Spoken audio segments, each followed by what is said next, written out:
Sari berita utama. Sultan Selangor duka cita pegawai kerajaan negeri babit rasuah. 7 ahli JKMR baharu SPRM dilantik. Assalamualaikum dan salam sejahtera. Saya Imana Bazrul dan anda bersama saya dalam Make News, rangkuman berita dan info anti rasuah terkini.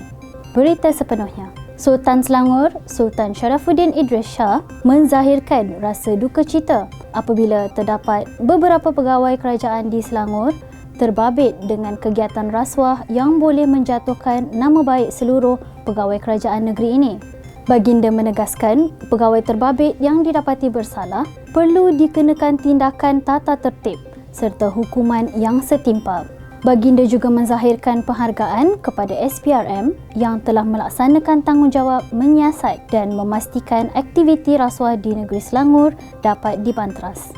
Datuk Seri Azam Baki, Ketua Pesuruhjaya SPRM, sangat mengalu-alukan dan menyanjung tinggi pendirian Duli Yang Maha Mulia Tuanku Sultan dan SPRM akan menjalankan siasatan yang telus dengan bukti-bukti yang kukuh. Kajian Universiti Putra Malaysia mengenai tingkah laku mahasiswa terhadap rasuah mendapati 14.3% daripada 2,254 responden pelajar institusi pengajian tinggi awam dan swasta mengaku pernah ditawarkan rasuah. Timbalan Dekan Fakulti Ekologi Manusia UPM, Profesor Madya Dr. Hanina Halimatu Saadiah Hamsan berkata, daripada peratusan itu, 2.5% atau 56 responden mengambilnya. Ahli Parlimen Muar, Syed Saddiq Syed Abdul Rahman dihadapkan ke Mahkamah Session Kuala Lumpur atas pertuduhan pecah amanah dana sebuah parti politik berjumlah RM1 juta dan menyalahgunakan wang sumbangan RM120,000 untuk kempen PRU ke-14.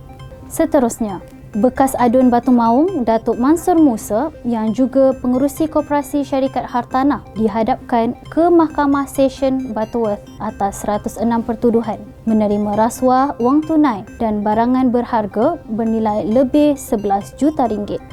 Dua bekas yang di-Pertua Majlis Perbandaran di Selangor direman kerana disyaki menerima rasuah daripada kontraktor projek dan pemaju perumahan berupa habuan rasuah 5% daripada nilai projek. Mereka disyaki menerima sebuah rumah bernilai RM1 juta, wang tunai RM500,000 dan pakej pelancongan ke Eropah bagi meluluskan projek untuk syarikat pemaju perumahan.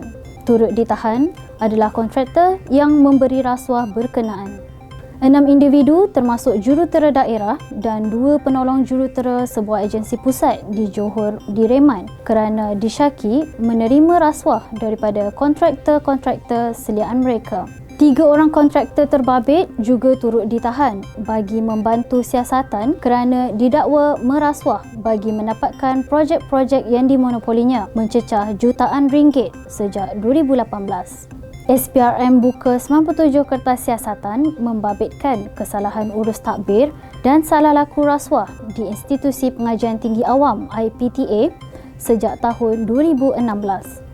Ketua Pesuruhjaya SPRM, Datuk Seri Azam Baki berkata, SPRM juga menerima banyak laporan membabitkan pelbagai kesalahan yang dilakukan oleh pegawai pelbagai jawatan dan peringkat di IPTA.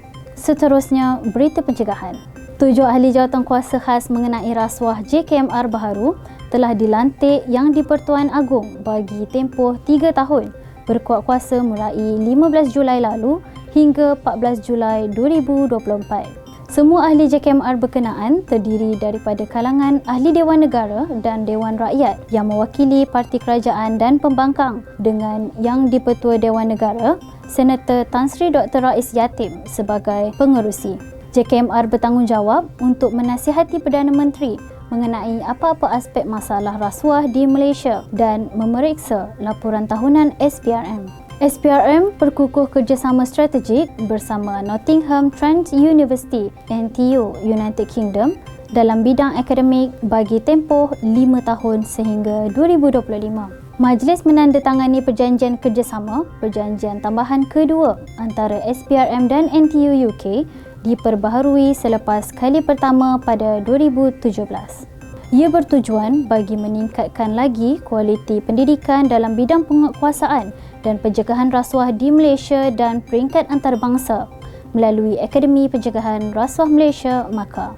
Kejohanan e-sukan SPRM FIFA 21 Challenge tiba di kemuncaknya apabila Muhammad Saiful Mukid yang mewakili pasukan Pulau Pinang muncul juara mengalahkan 2,048 peserta dari seluruh negara. Saiful yang masih belajar di College Community membawa pulang hadiah RM5,000. Kejohanan ini memfokus kepada peminat e-sukan bertujuan menyampaikan mesej anti rasuah kepada belia khususnya yang meminati permainan FIFA secara atas talian.